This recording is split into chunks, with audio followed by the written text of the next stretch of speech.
दोस्तों, आप सबका स्वागत है हमारे चैनल कोड लोकल पे। और आज हम लोग अपना डिस्कशन कंटिन्यू करेंगे इस लेक्चर में डेटा टाइप्स, और उसको एक्सटेंड करते हुए और आगे जाएंगे। हम लोग सीखेंगे अलग अलग मैथमेटिकल ऑपरेटर्स के बारे में जो हम लोग पाइथन में यूज कर सकते हैं। तो सबसे पहले जो डेटा टाइप के बारे में हम लोग को सीखना है कि पाइथन में हम लोग को डेटा टाइप जो है वो डिफाइन नहीं करना पड़ता है। क्या इसका मतलब क्या हुआ? तो इसका मतलब क्या हुआ कि जैसे जावा या सी प्लस प्लस में हम लोग अगर कोई भी डेटा को अगर स्पेसिफाई कर रहे हैं, असाइन कर रहे हैं, तो उसके पहले मुझे उसका डेटा टाइप देना पड़ता है। लेकिन पाइथन में मुझे ऐसा नहीं करना पड़ता। मतलब ए का वैल्यू हम डायरेक्टली 20 लिख सकते हैं। ठीक है, मैंने बताया था कि ऐसा क्यों पॉसिबल है, क्योंकि पाइथन में हम लोग एक्चुअली में ए को कोई भी स्टोरेज अलॉट नहीं करते हैं, बल्कि ए में एक एड्रेस स्टोर करते हैं जो कि 20 जिस स्टोरेज में स्टोर किया हुआ है उसके तरफ पॉइंट आउट करता है। तो अगर हम इसके बाद लिख देते हैं a will is equals to code local, तो इस केस में क्या होगा ये हम लोग समझते हैं मेमोरी लेवल पे। तो पहले सिनेरियो में क्या हो रहा था कि 20 एक है, ए एक एड्रेस में स्टोर किया हुआ है, ठीक है, ए एक है जो इसके तरफ पॉइंट कर रहा है। एकदम सिंपल बात है। अब एक नया एग्जिस्टेंस हो रहा है, एक नया डेटा का, कोड लोकल का। ये बाइनरी फॉर्म में एक और दूसरे जगह पे स्टोर किया हुआ है, इसको एक स्टोरेज असाइन कर दिया गया है। तो जब हम ये बोलते हैं कि ए का वैल्यू अब कोड लोकल के इक्वल हो गया है, इसका मतलब क्या होता है कि जब ऐसा हुआ तो ए जो 20 को पॉइंट कर रहा था, उसका कनेक्शन 20 से कट के वो इस कोड लोकल वाले स्टोरेज को पॉइंट आउट करने लगेगा। तो इससे क्या हुआ, हम लोग को बहुत ज्यादा फ्रीडम मिलता है जब भी हम लोग कोई भी डेटा टाइप को डिफाइन करते हैं। लेकिन जावा के केस में हम लोग ऐसा नहीं कर सकते। हम लोग ए में 20 स्टोर किया हुआ था, इसमें हम 100 स्टोर कर सकते हैं, इसमें हम 200 स्टोर कर सकते हैं। तो इसमें क्या होगा, ए में 100 स्टोर करना चाहिए या 200 स्टोर करना चाहिए। जब हम पहली बार असाइन कर दिए थे कि ए का वैल्यू 20 है, तो ये पॉसिबल है। पहले ए में 20 स्टोर था, उसके बाद ए में 100 या 200 स्टोर हो गया, ठीक है। लेकिन अब अगर हम लोग बोले कि ए में कोड लोकल स्टोर करना है, तो जावा में ये पॉसिबल नहीं है, हम लोग ऐसा नहीं कर सकते जावा में। लेकिन पाइथन में ये पॉसिबल है, क्योंकि पाइथन में डेटा का साइज रिस्ट्रिक्शन नहीं है कोई भी वेरिएबल के लिए। पाइथन को जो मेमोरी अलॉट किया गया है सिस्टम के द्वारा, सिर्फ वही एक रिस्ट्रिक्शन है। अगर वो मेमोरी को कोई वेरिएबल एक्सीड कर जाता है तो ही एरर थ्रो होगा, वरना एरर थ्रो नहीं होगा। आप कोई भी वैल्यू को कभी भी किसी भी वेरिएबल में असाइन कर सकते हैं। जैसे अगर हम लोग इसको देखें कोड में आके कि ये कोड किस तरीके से काम करता है, तो अगर हम यहाँ पे लिखें कि ए का वैल्यू 20 है, जो एग्जाम्पल मैंने वहां यूज किया था वही सेम एग्जाम्पल लेते हैं। ए का वैल्यू 20 है, कोई दिक्कत नहीं है, ले लिया, कोई दिक्कत नहीं है, नंबर है, 20 इंटीजर है, ठीक है। अब ए में अगर हम कोड लोकल स्टोर करने का ट्राई करते हैं तो क्या होगा, देखते हैं। कोड लोकल, देखिए कोई एरर नहीं दिया इसने। तो अब आप बताइए कि ए को अगर हम प्रिंट कराना चाहें तो क्या प्रिंट होगा, देखते हैं। तो देखिए कोड लोकल प्रिंट हो रहा है, ठीक है।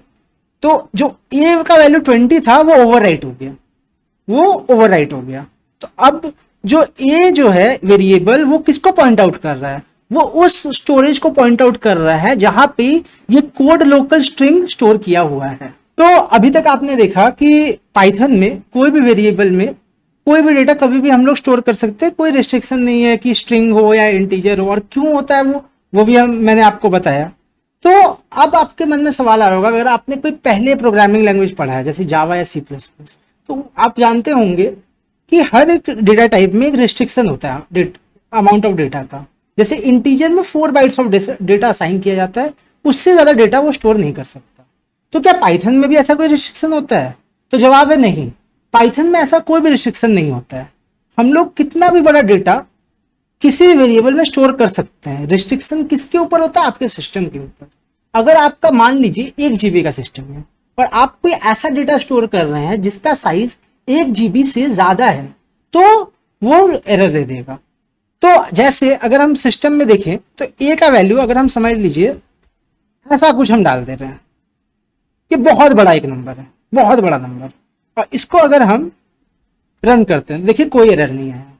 ये एक बहुत बड़ा नंबर है। अगर आप जावा में इंट डेटा टाइप में रन कराने की कोशिश करते हैं तो शायद वो एरर दे देता, लेकिन पाइथन में रिस्ट्रिक्शन नहीं है। और अगर हम अभी इस ए को अगर हम प्रिंट कराने की कोशिश करें तो देखिएगा ये ठीक ठाक से प्रिंट भी हो रहा है। तो इससे हम लोग को क्या पता चला कि पाइथन में डेटा टाइप्स के स्टोरेज और उसका कितना एलोकेशन में कोई भी रिस्ट्रिक्शन नहीं है। और यही से बहुत बड़ा एक एडवांटेज हम लोग को मिलता है पाइथन से, जो हम लोग डेटा साइंस और मशीन लर्निंग में यूज करते हैं। क्योंकि डेटा साइंस और मशीन लर्निंग जैसे फील्ड्स में हम लोग को बहुत ही वास्ट और बड़ा कैलकुलेशन करना पड़ता है। तो उस सब सिनेरियो में ये प्रॉपर्टी पाइथन का बहुत ज्यादा एडवांटेजेस हम लोग के लिए है, क्योंकि ऐसा हो सकता है कि एक पर्टिकुलर टाइम पे एक छोटा डेटा स्टोर किया हुआ हो, कुछ आइट्रेशंस के बाद वो डेटा जो है वो बहुत ही बड़ा नंबर में कन्वर्ट हो सकता है।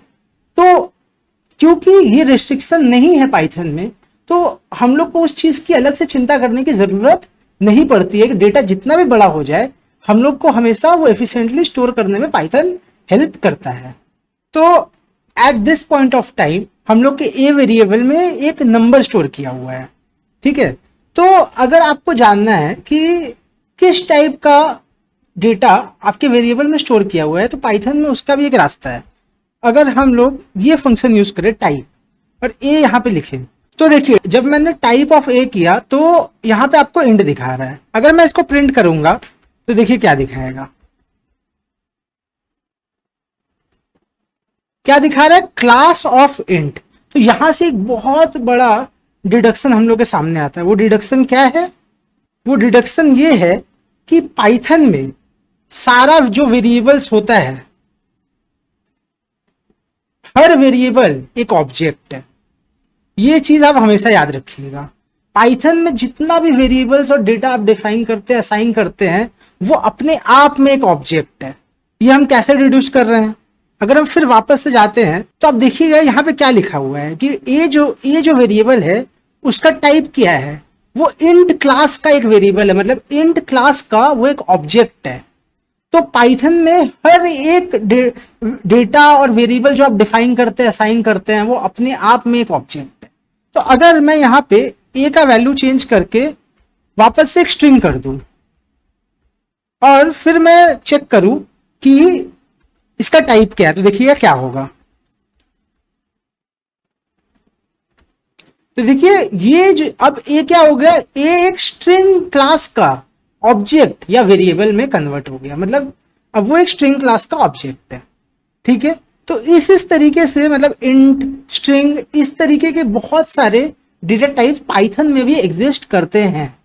तो वो क्या क्या है, जैसे मैं दिखाता हूं। समझ लीजिए मैंने नया वेरिएबल बनाया बी, और बी में मैंने स्टोर किया 7, और फिर मैं कोशिश करूंगा कि टाइप ऑफ बी प्रिंट कराने का, प्रिंट टाइप ऑफ बी।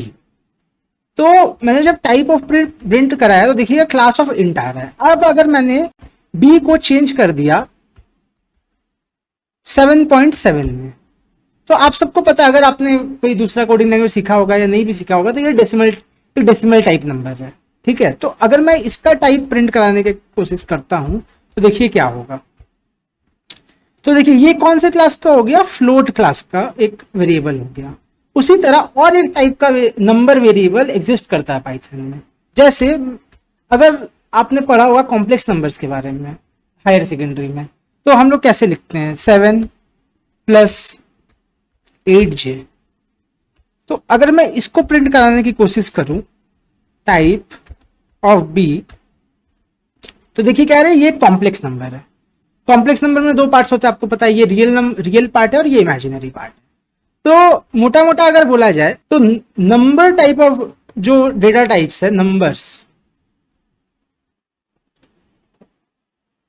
उसमें पाइथन के पास 3 तरह के डेटा टाइप्स है। पहला डेटा टाइप है इंटीजर, दूसरा टाइप है फ्लोट, और तीसरा टाइप है कॉम्प्लेक्स। तो ये 3 तरीके के डेटा टाइप्स है जो कि नंबर्स के थ्रू हम लोग बता सकते हैं कि पाइथन में एग्जिस्ट करते हैं। इसके बाद क्या आता है, अब देखिए इस तरीके के वेरिएबल्स में हम एक सिंगल डेटा स्टोर कर सकते हैं। मतलब जैसे बी में, इस वाले बी में मैंने 7 स्टोर किया, इसमें 7.7 स्टोर किया, इसमें एक कॉम्प्लेक्स नंबर मैंने स्टोर किया। लेकिन ऐसा तो पॉसिबल है कि मुझे जरूरत पड़ सकता है कि बहुत सारा डेटा मुझे एक जगह पे स्टोर करना है एक साथ, ठीक है। तो पाइथन फैसिलिटेट करता है उस तरीके की डेटा टाइप्स को भी। उस तरीके के डेटा टाइप्स को क्या बोला जाता है? सीक्वेंस डेटा टाइप्स बोला जाता है। क्या बोला जाता है? Sequence data types. Sequence data types. तो पर्टिकुलरली इसमें होता है एक स्ट्रिंग। स्ट्रिंग कैसे सीक्वेंस डेटा टाइप है वो भी मैं आपको बताऊंगा। उसके बाद आता है आपका लिस्ट, और फाइनली आता है आपका टपल। तो इसको हम, इन सबको हम लोग क्या बोलते हैं? Sequence data types. अब अगर आप कंपेयर करें, आपने अगर कोई दूसरा लैंग्वेज पढ़ा होगा सी प्लस प्लस या जावा, तो जावा का अगर एग्जांपल ले तो उसमें array, array list, link list, char array, ये सब सीक्वेंस डेटा टाइप्स है। मतलब बहुत सारा इसमें भी स्ट्रिंग्स होते हैं। तो अब ये सब क्या है? ये सब सीक्वेंस डेटा टाइप्स है जावा में। तो अब आप पूछिए स्ट्रिंग कैसे एक सीक्वेंस डेटा टाइप है? स्ट्रिंग में तो हम लोग ऐसे करके स्टोर करते हैं। तो आप देखिएगा ये हर एक जो भी हम स्ट्रिंग में जो स्टोर करें, L O C A L, ये अपने आप में कैरेक्टर है, मतलब एक सिंगल एंटिटी है। तो इसको हम लोग बोल सकते हैं कि एक सीक्वेंस ऑफ कैरेक्टर्स है या नहीं है? बिल्कुल है, क्योंकि कैरेक्टर्स तो आप अपने में एक सिंगल एंटिटी है। तो इसको हम लोग एक सीक्वेंस ऑफ कैरेक्टर्स बोल सकते हैं। लिस्ट क्या होता है? लिस्ट में कोई भी डेटा टाइप के हम लोग वैल्यू स्टोर कर सकते हैं। और लिस्ट का, जैसे कि हम 20 स्टोर किए, स्ट्रिंग्स ही स्टोर कर रहे हैं, 30 स्टोर किए, 40 स्टोर किए, तो इस तरीके से हम लोग स्टोर कर सकते हैं। सेम टपल में भी होता है। तो टपल और लिस्ट में डिफरेंस क्या है? टपल और लिस्ट में डिफरेंस ये है कि लिस्ट जो है हम लोग का वो म्यूटेबल होता है, और टपल जो है हम लोग का वो इम्यूटेबल होता है। अब कैसे लिस्ट बनाया जाता है, कैसे चीजों को इंसर्ट किया जाता है, क्या होता है, वो हम लोग आगे सीखेंगे जब हम लोग लिस्ट पढ़ेंगे या टपल के बारे में पढ़ेंगे। लेकिन म्यूटेबल और इम्यूटेबल एक जनरल कॉन्सेप्ट है जो आपको कोडिंग में हर जगह पे काम आएगा। मतलब आपने अगर 9-10 में भी अगर बायोलॉजी पढ़ा होगा तो वहां पे आपने एक वर्ड सुना होगा, म्यूटेशन। म्यूटेशन मतलब क्या होता है? चेंज। तो सेम वही कॉन्सेप्ट यहां भी यूज किया हुआ है। म्यूटेबल मतलब क्या होता है? जिस चीज को आप असाइन करने के बाद उसमें चेंजेस ला सके वो होता है म्यूटेबल, और जिसमें आप चेंज ना कर सकते ना सके उसको हम लोग क्या बोलते हैं? इम्यूटेबल। तो लिस्ट को एक बार असाइन करने के बाद उसके डेटा में हम लोग चेंज कर सकते हैं, लेकिन टपल में हम लोग वो चेंज नहीं कर सकते हैं। अब कैसे इंसर्ट किया जाता है, कैसे असाइन किया जाता है, कैसे चेंज किया जाता है, ये सब हम लोग तब सीखेंगे जब हम लोग विस्तार में पढ़ेंगे लिस्ट और टपल के बारे में। तो अगर हम लोग इसका एक एग्जाम्पल देखना चाहें कि मतलब बता तो दिए कि लिस्ट होता है, टपल होता है, लेकिन हम माने कैसे कि एग्जिस्ट करता है पाइथन में? कैसे हम मान लें कि एग्जिस्ट करता है? देखते हैं। जैसे समझ लीजिए मेरा एक वेरिएबल str, इसमें हम एक स्ट्रिंग स्टोर कर रहे हैं। सबसे पहले आपको स्ट्रिंग दिखा देते हैं, और अगर हम इसका टाइप प्रिंट करें तो क्या होगा, देखते हैं। तो देखिए जो str है वो स्ट्रिंग क्लास का, ये आप str बदल दीजिए क्योंकि आपको हो सकता है कंफ्यूजन हो सके। इसको हम माई str कर देते हैं, माई str। तो देखिए माई str जो है वो स्ट्रिंग क्लास का एक ऑब्जेक्ट या वेरिएबल है, ठीक है। तो ये चीज पहला हुआ। उसके बाद अब हम लोग को लिस्ट देखना है। समझ लीजिए एक लिस्ट है माई लिस्ट। माई लिस्ट, इसमें हम बहुत सारा, समझ लीजिए स्ट्रिंग स्टोर कर रहे हैं, 20 नंबर से स्टोर कर रहे हैं बट एज स्ट्रिंग, 40, ठीक है। और अब अगर हम कोशिश करें इसका टाइप प्रिंट करने का, तो देखिए क्या होगा, टाइप माई लिस्ट। तो देखिए लिस्ट टाइप का, लिस्ट क्लास का एक वेरिएबल है माई लिस्ट, ये शो कर रहा है। उसी तरह माई टपल अगर हम बनाएं, इसमें हम अगर हम स्टोर करना चाहें नंबर्स 10, 20, 30, फिर 30, और फिर अगर इसका हम लोग प्रिंट कराए टाइप माई टपल, तो देखिए ये टपल क्लास का एक वेरिएबल है, ये हम लोग देख पा रहे हैं। तो ये हो गए हम लोग के सीक्वेंस टाइप्स ऑफ वेरिएबल्स जो हम लोग यूज करते हैं पाइथन में। इसके बाद क्या आता है, इसके बाद आता है मैपिंग वेरिएबल्स। मैपिंग वेरिएबल्स, तो इसके बाद आता है मैपिंग वेरिएबल्स। तो मैपिंग वेरिएबल्स में एक्चुअली एक ही टाइप का डेटा टाइप है पाइथन में, जिसको हम लोग डिक्शनरी बोलते हैं, कि बहुत ही ज्यादा इंपॉर्टेंट टॉपिक है, बहुत ही ज्यादा इंपॉर्टेंट डेटा टाइप है। इसमें सारे जो वैल्यूज है वो की वैल्यू पेयर में स्टोर होते हैं। की वैल्यू पेयर क्या होता है, डिक्शनरी का क्या इंपॉर्टेंस है, कैसे यूज किया जाता है, ये हम लोग सीखेंगे जब डिक्शनरी के बारे में हम लोग विस्तार में पढ़ेंगे आगे के लेक्चर्स में। अभी हम लोग बस एक एग्जांपल लेते हैं कि डिक्शनरी मतलब एग्जिस्ट करता है पाइथन में, उसको कैसे लिखा जाता है, बस सिंटैक्स को हम लोग अगर थोड़ा तरह से देखने का कोशिश करते हैं। जैसे अगर हम बनाए माई डिक्ट, एक वेरिएबल है, इसमें अगर हम स्टोर करेंगे, समझ लीजिए मेरे चैनल का नाम कोड लोकल, और समझ लीजिए कंटेंट अगर हम चाहें कि इसका कंटेंट क्या है, तो कंटेंट हम बोलेंगे कोडिंग एंड टेक रिलेटेड। तो इस तरीके का ऐसे देखिए यहां पे अगर आप देखिएगा, मैंने दो वेरिएबल्स इस मैप के अंदर, मतलब इस डिक्शनरी के अंदर मैंने दो चीजों को असाइन किया है। पहला है नेम, जो कि एक की है, उसका जो वैल्यू है वो कोड लोकल है। उसी तरह कंटेंट भी अपने आप में एक की है, जिसका वैल्यू क्या है, कोडिंग एंड टेक रिलेटेड। तो ये दो अलग अलग की वैल्यू पेयर्स हैं, और इसको अगर हम कोशिश करते हैं प्रिंट करने का, इसका टाइप तो देखिए क्या होगा, माई डिक्ट। तो देखिए क्लास डिक्शनरी टाइप का ये प्रिंट हो रहा है। अगर इसका और एक एग्जांपल हम देखते हैं कि माई डिक्ट में, जैसे आप कॉलेज में पढ़ रहे होंगे, तो समझ लीजिए कोई स्टूडेंट है अमन, तो अमन का नाम और अमन का रोल नंबर क्या है, रोल नंबर समझ लीजिए 20 है। तो ये भी एक की वैल्यू पेयर है। तो इसको अगर हम प्रिंट करने की कोशिश करें तो क्या हो जाएगा, टाइप माई। तो देखिए ये भी एक डिक्शनरी टाइप का वेरिएबल है। इसके बाद जो हम लोग सेट ऑफ डेटा टाइप्स आता है वो है सेट ऑफ डेटा टाइप्स, जो आता है वो सेट डेटा टाइप। ठीक है, तो दो तरीके के सेट डेटा टाइप वेरिएबल्स होते हैं, डेटा टाइप्स होते हैं। पहला है सेट खुद, और उसके बाद होता है फ्रोजन सेट। सेट क्या होता है ये हम लोग और डिटेल में पढ़ेंगे, ये सारी चीजें हम लोग और डिटेल में पढ़ेंगे जब हम लोग स्पेसिफिकली सेट के बारे में पढ़ेंगे आगे के वीडियोस में। लेकिन अभी हम लोग ये जान लेते हैं कि सेट होता क्या है और क्या डिफरेंस है उसका लिस्ट से। दोनों एक सीक्वेंस ऑफ वेरिएबल स्टोर करता है, तो क्या फर्क है, फर्क ये है कि सेट में डुप्लीकेट वैल्यूज अलाउड नहीं है और लिस्ट में डुप्लीकेट वैल्यूज अलाउड होते हैं। इसका एग्जांपल देते समझ लीजिए हम लोग के पास एक सेट है माई सेट, इसको अगर हम बनाना चाहें तो कैसे होगा, समझ लीजिए 1 2 3 4 और एक बार 4 चलिए देते हैं, पहले बिना दिए देखते हैं क्या होता है। तो इसको प्रिंट कराते हैं, इसको रन कराते हैं, देखिए एरर नहीं आया, ठीक है। प्रिंट कराते हैं माई टाइप माई सेट, तो देखिए सेट क्लास प्रिंट हो गया, कोई दिक्कत नहीं है। अब अगर हम चाहें इसको चेंज करना, मतलब हम इसमें एक डुप्लीकेट वैल्यू इंट्रोड्यूस करेंगे, तो देखिए क्या होगा। तो अगर मैं इस जैसे ये सेट बना दिया, मैंने एक एक्स्ट्रा 1 इंट्रोड्यूस किया है, देखिए एक डुप्लीकेट 1 इंट्रोड्यूस किया है, तो मैं अगर इसे रन कराऊंगा तो ये रन हो जाएगा, कोई दिक्कत नहीं है।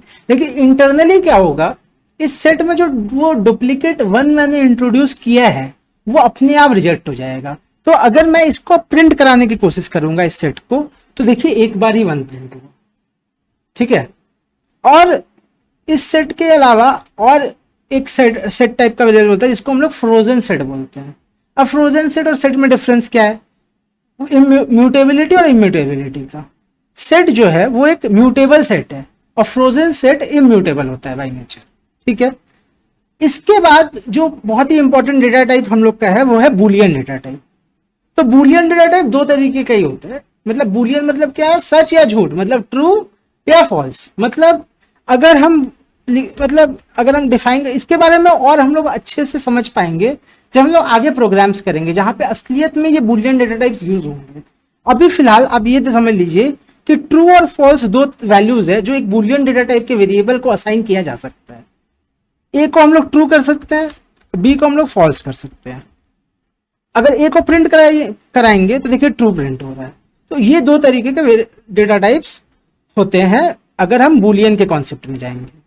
और लास्ट जो इंपॉर्टेंट डेटा टाइप है जो हम लोग को यहाँ जानना जरूरी है वो है नन डेटा टाइप। जो इंपॉर्टेंट डेटा टाइप है जो हम लोग को सीखना जरूरी है पाइथन है वो है नन डेटा टाइप।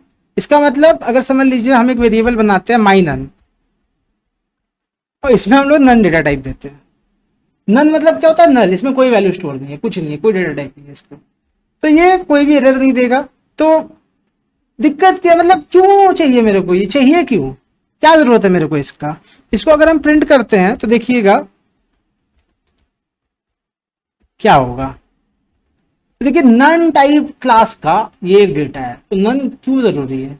तो अब आप पूछेंगे कि नन वेरिएबल डेटा टाइप का काम क्या है, मतलब क्यों जरूरत है मेरे को, एग्जिस्ट ही क्यों कर रहा है?